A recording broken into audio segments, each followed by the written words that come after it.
I was talking to a client the other day and she asked me, how do you know when it's the right time to let go of a poor performer in the company? I'm going to share the answer that I gave her, and I think that it might surprise you. If you're new here, my name is Sadaf Sheikh. I have 17 years of experience in human resources, helping small and medium-sized business owners and leaders in managing their teams. Hit that subscribe button and the bell icon for more videos just like this. Let's dive in. So hire slow, fire fast is something that I have heard throughout my career. And for the most part, I do agree that that is the right thing to do.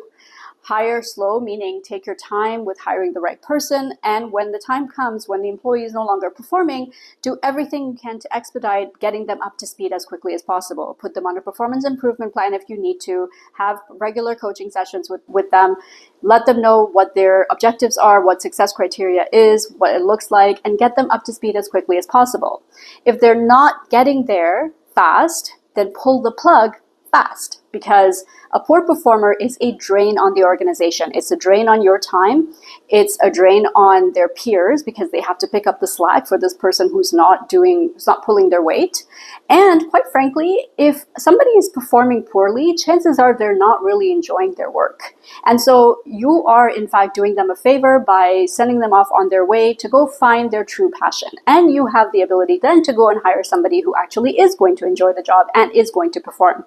If you provide the outgoing employee with outplacement support, that's even better. And if you don't know what outplacement support is, put outplacement in the comment below and I will make a video on that. There are some exceptions to firing fast, and that's what I'm going to talk about here, because as with everything related to people, it is never a black and white answer. So under what circumstances should you fire slow? And there are three key ones that I want to talk about today. There might be others, but those are the three ones that I keep seeing over and over again. The first reason is when the employee's performance drops suddenly. So they have been a consistent performer, maybe not a super high performer, but they've been a pretty consistent performer for a while, and suddenly you see a dip in their performance.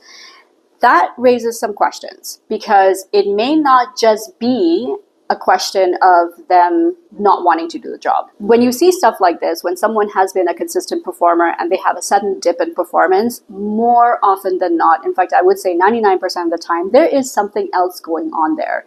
And that is what you have to examine. The second reason why you may want to consider firing slow is when the person has moved to a new job. If they've been promoted or they've been transferred to an area to a job which they have never done before, in an area potentially that may be new. And let's say that they're taking a little bit longer to get up to the performance level that you are expecting. That's when you need to examine that situation a little bit closer, because it may not be a cut and dry situation of them just not wanting to do it or them just not getting it. There may be other hidden things behind the surface, underneath the surface, that you need to explore. And I'll talk about what you can do later in the video. The third reason why you may need to slow down a little bit is when there has been a major change in the organization. So a few things like if there has been a merger or an acquisition, or they are part of a new team now, or they're part of a new organizational there's been a major organizational structure change in your company and everything is all over the map. Things are crazy, or you've gone through some massive growth. You've hired a bunch of people and the company is transformed overnight from a small business to potentially a larger small business or a medium-sized business, and suddenly processes are all over the place and things just don't work anymore like the way they used to. In those cases, you may see performance dip. It may be universal or it may be with specific employees, but in that situation you do have to slow down and take a look and consider why that's happening. And maybe it may not be an employee thing, it may be an organization thing. What happens if there are these three situations present, or there's been something that's going on that just doesn't seem right, where you feel like, I'm not understanding what's happening with this employee, I'm not understanding why they're not performing the way they used to perform? There are a few things that you can do to make the process a little bit smoother for everybody involved. Number one, be patient. Be patient with the employee and really look at every single possible thing that has been happening around them, including in their personal lives. And sometimes it's something that you don't have control over, something that the employee doesn't have control over. And in that case, you just need to give them time. Things like divorces, adoption of a baby, or having a new baby, death of a family member, even if it's just financial constraints. If there's a situation happening where suddenly, a partner or spouse has lost a job and money is tight, and that stress that's happening at home can bring itself into the workplace. The days of, it's 9 o'clock, you've come into work, leave your personal life behind, that just doesn't exist anymore. We are whole people and we bring our whole selves to work. So having a little compassion and trying to get to the answers for why things may have dropped off a little bit, and being patient with the employee goes a long way to creating loyalty in that employee. Believe me, I've seen this time and time again.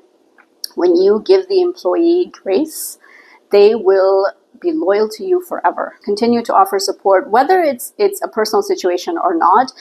If it's something related to work, offer them support and guidance on how to solve the problems that they are going through. Maybe it's internal processes you need to look at. There are so many things that could be wrong that are outside of the employee's control that are still impacting the employee. And number 3, accommodate them the best that you can. So if they are going through something that's personal, or if the organization has gone through major change, accommodate that. I hope this video was helpful. If you are struggling with a problem employee and you want sounding board, feel free to reach out. The contact information is in the link in the description below.